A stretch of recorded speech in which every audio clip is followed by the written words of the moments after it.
بن جديده صراحه المستوى كبير، لقى الضاله ديالو في الماس 11 هدف. كنظن ان بن جديده قادر يحطم الرقم ديال البوساتي. الماس والكوديم في المستوى وكيكونوا في احسن الاحوال ديالهم كيعطي واحد التشويق كبير للبطوله. كاينه خدمه كبيره صراحه في الاداره ديال الماس اللي حافظوا على الركائز بحال صلاح، بحال صلاح الدين شهاب، ايت الخرصه، مجموعه من اللاعبين. اجتهاد كبير ديال بن هاشم، هذه هي الوداد اللي بغينا نشوفوا، وهذا هو المستوى ديال الوداد. فاكا فاش لعب صالح العاب لقى الاريحيه اللي هي كبيره وبين بانه عنده امكانيات اللي هي كبيره. السلام عليكم الخوت، رمضان كريم وعشر مباركه بالصحه والعافيه. جميع الخوت وجميع المتابعين الكرام، اليوم في هذا لا فيديو غنتكلموا على ابرز المباريات اللي كانوا في الجوله 13 من البطوله الاحترافيه. الماس والكوديم يشددان الخناق على الصداره والوداد يرعب. هذه ابرز العناوين اللي غنتكلموا عليها في هذا لا فيديو. نبدا بالمغرب الفاسي والنادي المكناسي. صراحه انا فرحان حيت الماس والكوديم في المستوى. علاش؟ انا ديما قلتها وباقي تنقولها، ملي كتكون الماس والكوديم في المستوى وكيكونوا في احسن الاحوال ديالهم كيعطي واحد التشويق كبير للبطوله. علاش؟ لانهم جوج ديال الفرق عريقه، قاعده جماهيريه اللي هي كبيره، وفرق اللي كتكون منافسه بقوه مع الفرق الكبرى. فالعوده ديال المغرب الفاسي والنادي المكناسي، التوهج ديالهم والعطاء ديالهم اعطى واحد التشويق للبطوله، وهادشي اللي كنشوفوه دابا. فملي كنشوفوا الماس في الصداره، الكودين في الصداره مناصفه مع الوداد في انتظار يعني المباريات المؤجله ديال الوداد، خلقوا واحد التشويق، خلقوا واحد الاثاره. صراحه هاد جوج فرق اللي تعذبوا بزاف في ظل المشاكل اللي عاشوها والازمات اللي عاشوها. المغرب الفاسي نزل القسم الوطني الثاني، من بعد طلع القسم الوطني الاول. الكوديم الوضعيه ديالو كانت محرجه، نزل القسم الوطني الثاني، من بعد مشات للهواج. ولكن شكون اللي خلى هذه الانديه هذه ترجع للمكانه ديالها؟ هما الجماهير. فبرافو الجماهير المصاويه وبرافو الجماهير ديال الكوديم اللي صبروا مع الفريق ديالهم يعني في اعز الازمات وبقاو صابرين في الهواج في القسم الوطني الثاني. والان كنشوفوا يعني الصبر ديالهم كيعطي الاكل ديالو، وباقي مع المسانده ديالهم باقا مع الفرق ديالهم. كاينه خدمه كبيره صراحه في الاداره ديال الماس اللي حافظوا على الركائز بحال صلاح، بحال صلاح الدين شهاب، ايت الخرصه، مجموعه من اللاعبين.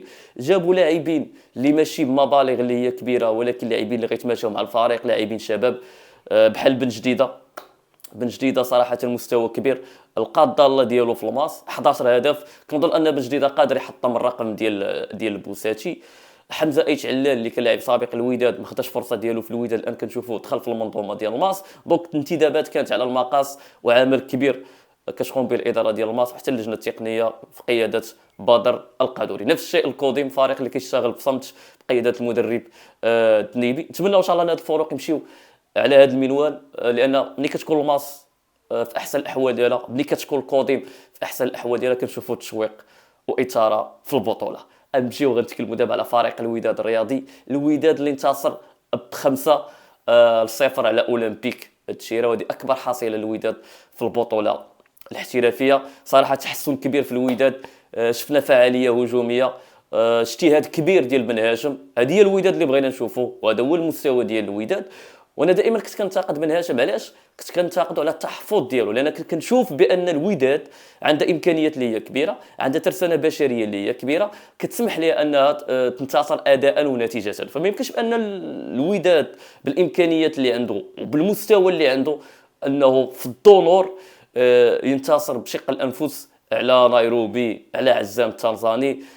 بعد ما كانت يعني فرق كبيره كتلقى مشاكل في الطنور. كنتكلموا على الاهلي، كنتكلموا على سانتا والترجي، هادو انديه كبيره اللي كانت كتعاني مع فريق الوداد. ولكن المشكل اللي كان هو ان بن هاشم كان متحفظ كما تنقولوا، ما كانش عنده واحد الشجاعه. ولكن صراحه في المباراه ديال التشيره كان اجتهاد كبير ديال بن هاشم، دار مجموعه من التغييرات سواء في المراكز وسواء في الاسماء. من بين الملاحظات اللي كانت هو ان بن هاشم رجع المرابط للجهه اليسرى. نور الدين المرابط لقى اريحيه اللي هي كبيره، كان فعال.